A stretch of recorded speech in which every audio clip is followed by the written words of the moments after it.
Components of credit management. Loan policy of the bank. Each bank formulates its own loan policy, and sanction of any credit proposal has to be within the framework of this policy. ഓരോ ബാങ്കിനും അതിൻ്റേതായ loan policy ഉണ്ടാവും.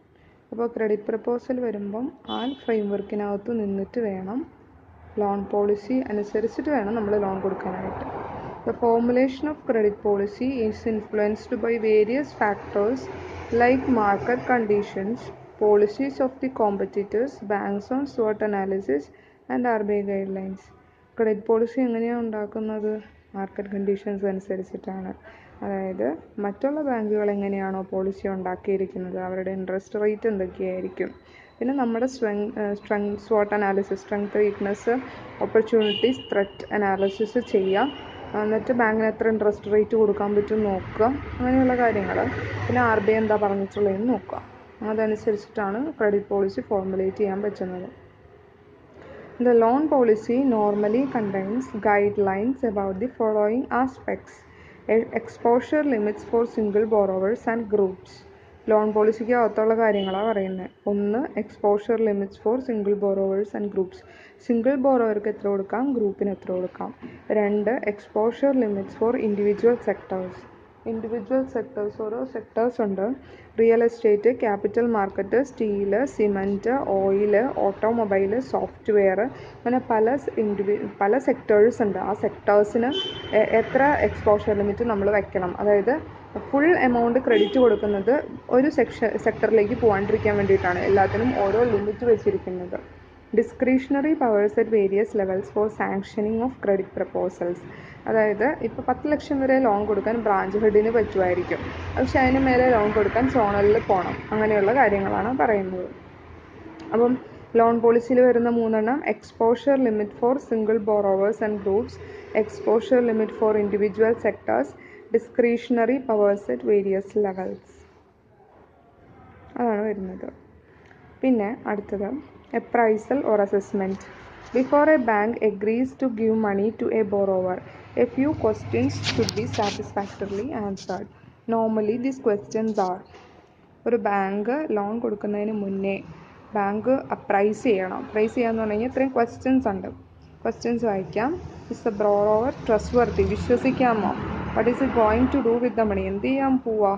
Is a project or activity he's going to put his money viable, അയാൾ ചെയ്യാൻ പോകുന്ന കാര്യം success ആവുമോ, viable ആണോ, risk എന്തൊക്കെയാണ്, should I give him the amount, അയാൾ ചോദിച്ച എമൗണ്ട് കൊടുക്കണോ അതോ വേറെ എമൗണ്ട് കൊടുക്കണോ, പിന്നെ എന്തൊക്കെയാണ് റീപേയ്മെൻറ്റ്, എത്ര നാൾ കൊടുക്കണം, ഇൻട്രസ്റ്റ് റേറ്റ് എത്രയാണ്, what covenant should be prescribed to have effective monitoring of the project or activity, അയാൾ ചെയ്യുന്ന ആക്ടിവിറ്റി മോണിറ്റർ ചെയ്യാൻ വേണ്ടിയിട്ട് എന്തൊക്കെ ചെയ്യണം, ഷുഡ് ഐ ടേക്ക്, എന്തെങ്കിലും ഞാനൊരു കൊളാട്രൽ സെക്യൂരിറ്റിയോ പേഴ്സണൽ ഗ്യാരണ്ടിയോ വാങ്ങിക്കണം, ഞാനെന്ന് പറയുന്നത് bank. How should charge be created over primary or collateral security, എങ്ങനെയാണ് പ്രൈമറി കൊളാട്രൽ സെക്യൂരിറ്റിയിൽ ചാർജ് എടുക്കേണ്ടത്, ചാർജ് വെക്കേണ്ടത്, എന്തൊക്കെ ഡോക്യുമെൻറ്റ്സ് വേണം, ഡീഫോൾട്ട് സംഭവിച്ചാൽ എൻ്റെ ക്ലെയിം കോർട്ടിൽ ചെല്ലാൻ നേരത്തെ എന്തൊക്കെ ഡോക്യുമെൻറ്റ്സ് ആവശ്യം വരും, ഇതെല്ലാം നോക്കുന്നതാണ് ക്രെഡിറ്റ് അപ്രൈസൽ. ഇതിൻ്റെ എല്ലാം ആൻസർ കണ്ടുപിടിക്കുന്ന പരിപാടിയാണ് ക്രെഡിറ്റ് അപ്രൈസൽ. അസസ്മെൻ്റ് എന്ന് പറയുന്നത് evaluation or arriving at the requirement eligibility. ആ ലോണിന് വന്നിരിക്കുന്ന ആൾ അതിന് എലിജിബിൾ ആണോ എന്ന് നോക്കുന്ന പരിപാടി, അതാണ് അസസ്മെൻറ്റ്. അപ്രൈസൽ കഴിഞ്ഞിട്ടാണ് അസസ്മെൻറ്റിലെത്തുന്നത്. For appraisal generally the lender will depend on some all of the following information or records. അപ്രൈസലിന് വേണ്ടിയിട്ട് ഈ പറയുന്ന ലെൻഡർ സമീപിക്കുന്ന ഇൻഫർമേഷൻ എന്ന് പറയുന്നത് background, credit history, market reports of the borrower. Background, credit history, അതായത് ബോറോവറുടെ ബാക്ക്ഗ്രൗണ്ട്, മാർക്കറ്റ് റിപ്പോർട്ട്സ് ഒക്കെ നോക്കണം. Financial track record of the borrower as represented by his financial statement, details of assets and liabilities, sources of income. ബോറോവറുടെ financial track record, financial statements ഒക്കെ അനുസരിച്ചിട്ടുള്ളത്, അയാൾ ചെയ്യാൻ പോകുന്ന കാര്യത്തിൻ്റെ ഫീസിബിലിറ്റി, ആ പ്രൊജക്റ്റിൻ്റെ feasibility, securities available, their value and realisability. എന്തൊക്കെ സെക്യൂരിറ്റീസ് അവൈലബിൾ ആണ്, അതിൻ്റെ വാല്യൂ ആൻഡ് റിയലൈസബിലിറ്റി. അയാൾ ലോൺ എടുക്കാൻ വേണ്ടി വെച്ചിരിക്കുന്ന സെക്യൂരിറ്റീസ് എങ്ങനെയൊക്കെ റിയലൈസ് ചെയ്തെടുക്കാൻ പറ്റും എന്നാണ് പറയുന്നത്. പിന്നെ അതിൽ വരുന്നത് delivery. This relates to legal aspect of documentation and creation of charge over security. This also covers the method of delivery like loan or cash credit in case of working capital limits and procedures for disposal of a term loan. എന്ന് പറഞ്ഞു കഴിഞ്ഞാൽ അപ്പോൾ അയാൾ ഒരു loan എടുക്കുമ്പോൾ security ആയിട്ട് വെച്ചിട്ടുണ്ട്. അപ്പോൾ അതിൽ ചാർജ് നമ്മൾ ബാങ്ക് ക്രിയേറ്റ് ചെയ്യണം. അപ്പോൾ അതിനുള്ള ഡോക്യുമെൻറ്റേഷൻ്റെ ലീഗൽ ആസ്പെക്ട്സിനെയാണ് ഡെലിവറി എന്ന് പറയുന്നത്. This also covers the method of delivery like loan or cash credit in case of working capital limits. ഇത് ക്യാഷ് ക്രെഡിറ്റ് ആണോ ടേം ലോൺ ആണോ എന്നുള്ളതൊക്കെ method of delivery and procedures for disbursal of a term loan അതും കൂടി delivery cover ചെയ്യുന്നുണ്ട് കേട്ടോ.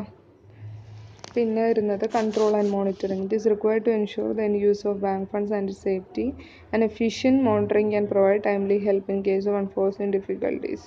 അതായത് നമ്മൾ ലോൺ കൊടുത്തു കഴിഞ്ഞാൽ ബാങ്ക് ലോൺ കൊടുത്താൽ ബാങ്ക് അത് മോണിറ്റർ ചെയ്തുകൊണ്ടിരിക്കണം. എങ്കിലാണ് എന്തെങ്കിലും ഫ്രോഡോ എന്തെങ്കിലും തകർച്ചയൊക്കെ വന്നിട്ടുണ്ടെങ്കിൽ ബാങ്കിന് പെട്ടെന്ന് റിക്കവർ ചെയ്തെടുക്കാൻ പറ്റുള്ളൂ.